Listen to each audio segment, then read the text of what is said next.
এক সপ্তাহের টানাপোড়েনের পর অবশেষে মেঘালয়ের সিমেন্ট পরিবহনের জট কাটল। বরাকের ট্রাক মালিকদের দাবিতে নড়েচড়ে বসল মেঘালয়ের সিমেন্ট কোম্পানিগুলো। মেঘালয়ের সিমেন্ট পরিবহন ইস্যুতে এবার সমাধান। ট্রাক মালিকদের দাবিতে সমঝোতার পথে দুই পক্ষ। মুখে হাসি বরাকের ট্রাক মালিকদের। মেঘালয়ের সিমেন্ট কোম্পানিগুলির সঙ্গে সফল আলোচনার পর শুক্রবার আন্দোলন প্রত্যাহার ঘোষণা।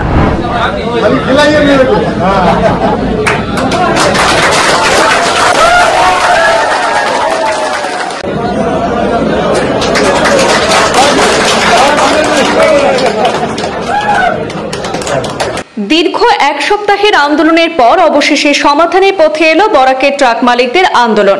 মেঘালয়ের বিভিন্ন সিমেন্ট ফ্যাক্টরির প্রতিনিধিদের সঙ্গে ফলপ্রসূ আলোচনার পর আজ শুক্রবার আনুষ্ঠানিকভাবে আন্দোলন প্রত্যাহার করা হয়। উল্লেখ্য, গত শনিবার 4 দফা দাবিকে কেন্দ্র করে বরাক উপত্যকার ট্রাক মালিকরা আন্দোলনে নামেন। আজ মেঘালয়ের প্রত্যেকটি সিমেন্ট কোম্পানির প্রতিনিধি কালাইন ট্রাক মালিক সংস্থার কার্যালয়ে এসে ট্রাক মালিকদের সঙ্গে বৈঠকে অংশগ্রহণ করেন। দীর্ঘ আলোচনায় ট্রাক মালিকদের পক্ষ থেকে দাবিগুলি পুঙ্খানুপুঙ্খভাবে উপস্থাপন করা হয়।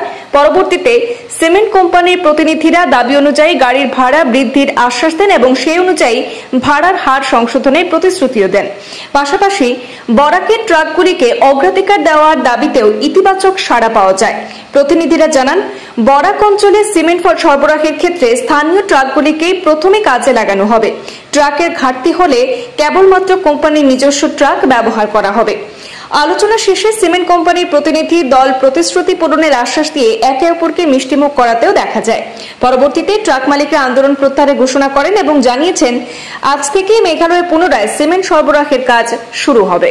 प्रॉब्लम था बराक वैली का, ट्रक मालिक यूनियन ने बॉयकॉट किया था मेघालय का जो सीमेंट कंपनी का ट्रांसपोर्टेशन के लिए। तो आज नेगोशिएशन हुआ है, क्या बोलेंगे आप? पहला बात तो कोई प्रॉब्लम था ही नहीं, और दूसरा बात कोई नेगोशिएशन नहीं। ठीक है, हमारा परिवार के अंदर में बात है, हम लोग आपस में बैठ के बात करके कुछ जो कम से बेसी हम लोगों का मन का दुख था, इनका कुछ मन का दुख था, हमने इनको सॉल्व किया। हमारा मन का दुख था, इन्होंने सॉल्व किया। और कुछ जो चीज को समझ एक दूसरा को बराबर करना था, समझ भी बराबर किया। बहुत अच्छा से हम लोगों ने बातचीत किया। हम लोग यहाँ पर आए, इतना सम्मान सहकार हमको मिला सारा हमारा ट्रक मालिक भाई से, हमारा ट्रक लोगों से, सारा कराइन काटीगोरा, करीमगंज, सिलचर, गोरखपुर का बासिंदा से बहुत अच्छा से बातचीत हम लोगों ने किया। और हम लोगों ने कुछ हमारा रोड मैप बनाया, कुछ आज ही हम लोगों ने डिसीजन ले लिया, कुछ के लिए हम लोगों ने बनाया कि हाँ आने वाला टाइम में हम लोग ऐसा करके इसको ठीक करेंगे।